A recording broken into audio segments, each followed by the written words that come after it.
We've got a question from Alejandro who says, here's a question you maybe don't get very often. How are celebrities in China portrayed? The ones we know, like Jackie Chan and Donnie Yen, are supermassive stars, or are they just regular stars in China? What super popular stars are there that we don't know here in the West? Man, China has so many celebrities, like more celebrities than I can count. Man, when I first came to China, there were a lot of folks who would reference famous people and say, "Oh, do you know so and so? They're very famous." I'd be like, I have no idea. I know who Jackie Chan and Donnie Yen and Jet Li are, and yeah, not a whole. Most famous Chinese movie stars are not household names in the West, surprisingly. But Donnie Yen, yeah, he's famous here. Jackie Chan, he's famous here. Something that shocked me about Jackie Chan when I first arrived to Shanghai was how frequently he appeared on billboards and advertisements for everything. I don't see it so much anymore, but man, like 10, 12, 15 years ago, you saw Jackie Chan all over the place. If you went to the supermarket to buy some frozen dumplings from the frozen food section, Jackie Chan would appear on a billboard, buy frozen dumplings.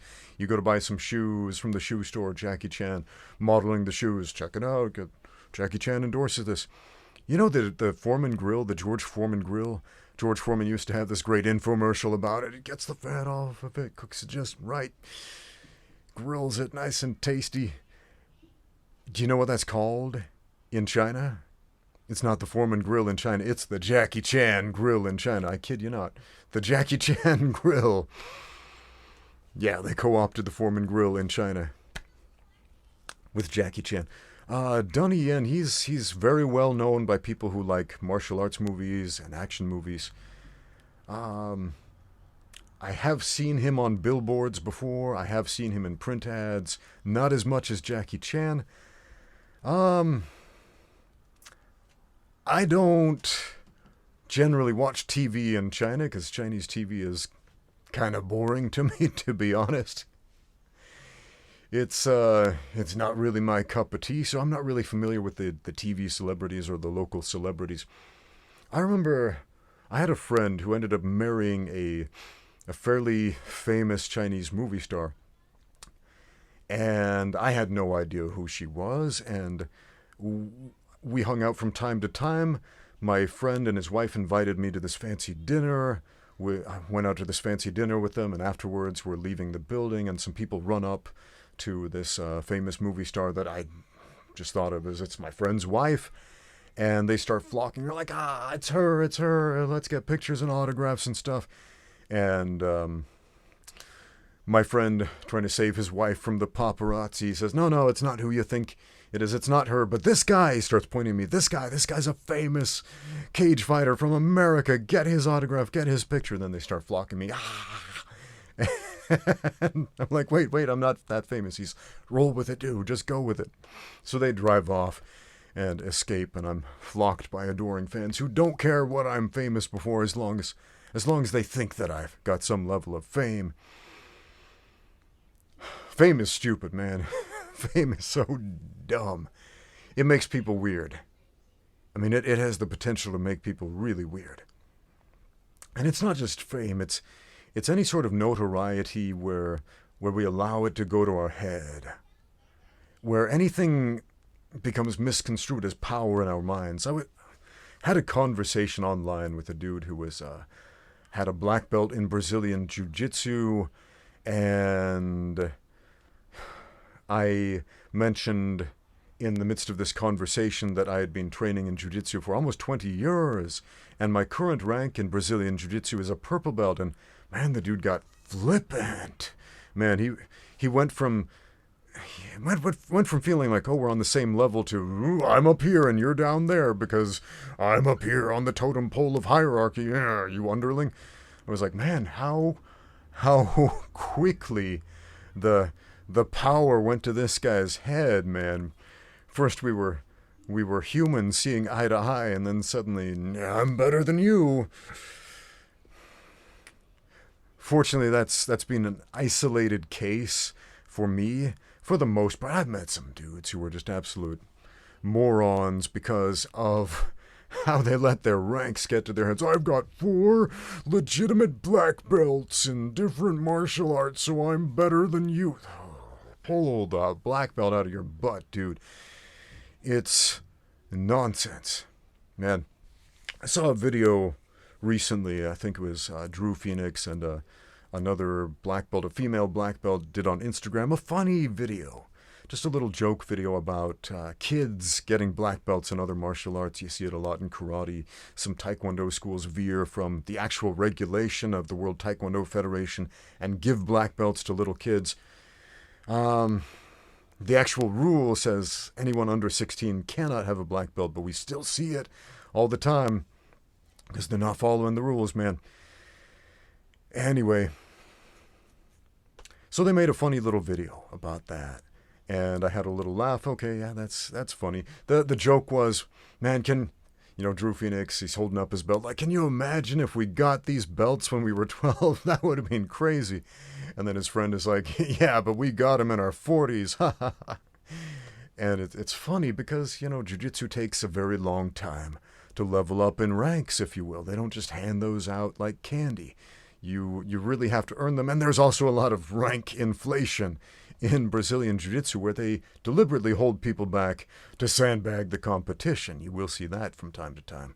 There's also a lot of intra-gym politics going on, determining whether or not anyone will get that rank up. And a lot of times it's completely arbitrary. Some people follow a syllabus, like if you do this, this, and this, and this, you will get your rank. And other people are just like, meh, if I feel like it, you'll get it. So it's heavily dependent upon your relationship with the person giving you the belt. There was a video some time ago that went viral. There was this dude with a purple belt. I don't remember his name, but he decided, you know what? I'm done with the Brazilian Jiu-Jitsu hierarchy. I'm done with this nonsense. I hate it. I'm going to promote myself to brown belt, and I'm going to publish this video in front of the world. I'm going to be completely transparent and honest about it, that I am promoting myself. And the folks in the BJJ community had a heyday with this, like, oh, this is the worst thing in the world. You can't do that. You can't promote yourself. And I'm looking at this a little differently, like, this is so interesting because there are so many stories of fake black belts out there. Like people who pretend to be a black belt, they wear a black belt they never earned, they don't know anything about jiu-jitsu, they teach a bunch of nonsense and they try to trick people. Yeah, I'm really a black belt, even though they're not, right? And they potentially get people hurt, or at the very least sorely disappointed with their lack of skills. So this video was different. This dude who promoted himself in front of the world, completely honest, completely transparent about what he was doing. He was not hiding it. He's not saying, I'm going to pretend to be a brown belt and not let anybody know about it, be all secretive about it. He's shouting it from the rooftops, I'm giving myself the belt. Come take it from me if you want. That's a different kind of thing, man. That's a different animal. There was a certain humility in that. I'm not saying I approve of what the guy did, but there's a certain humility in that, which is very interesting. Can you imagine if everybody would, instead of just wearing their belt, saying, yeah, I got a black belt, so respect me. I got 4 black belts, so respect me. Because I'm your moral, physical, intellectual superior in every way in the martial arts. Instead, if it was like, here's my belt, come take it from me if you can.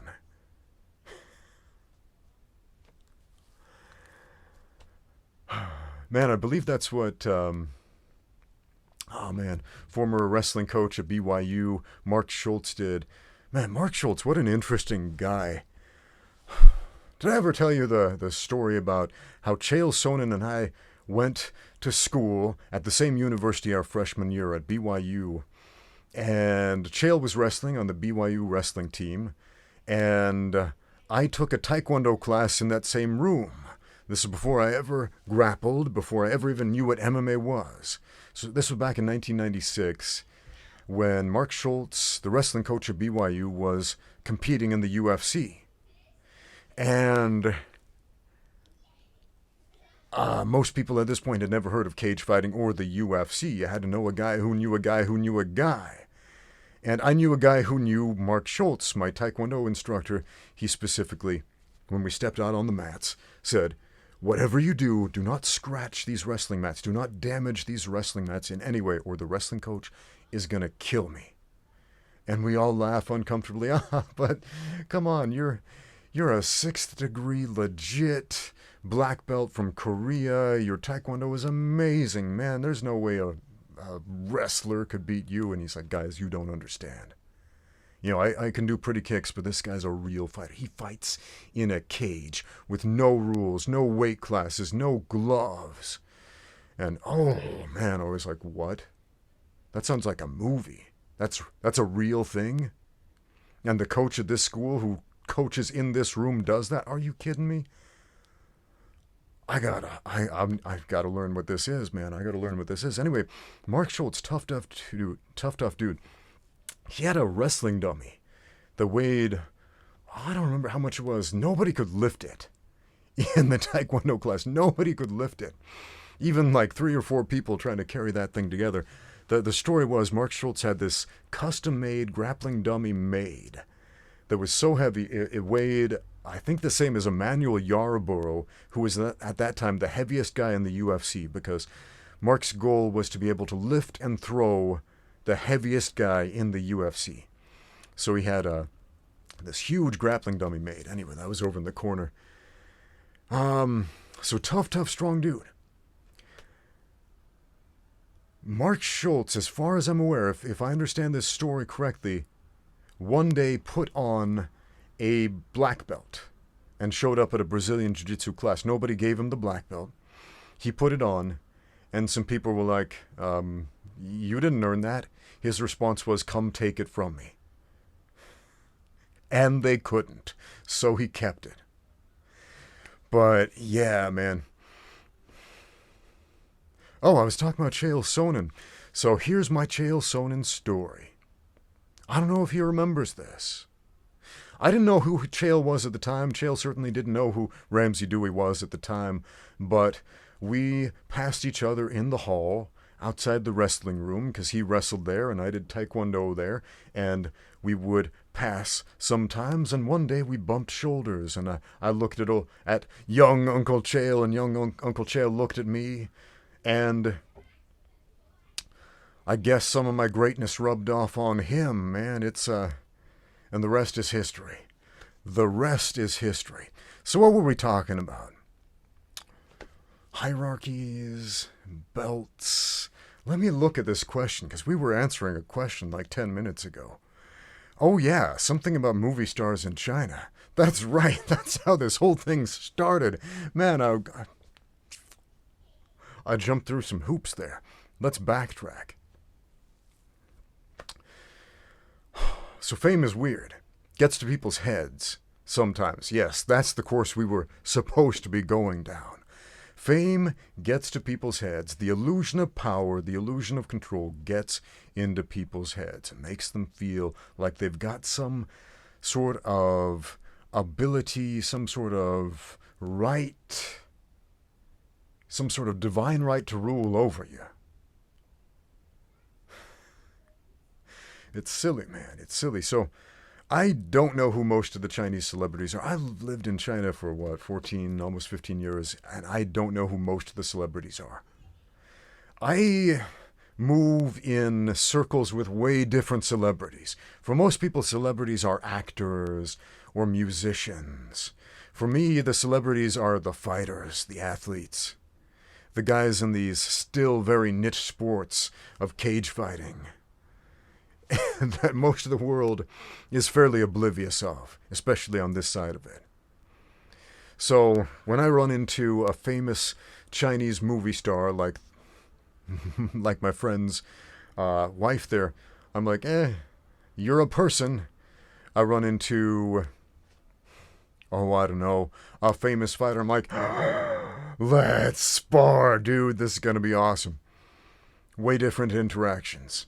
I don't ask for autographs, man. I don't ask for autographs. So,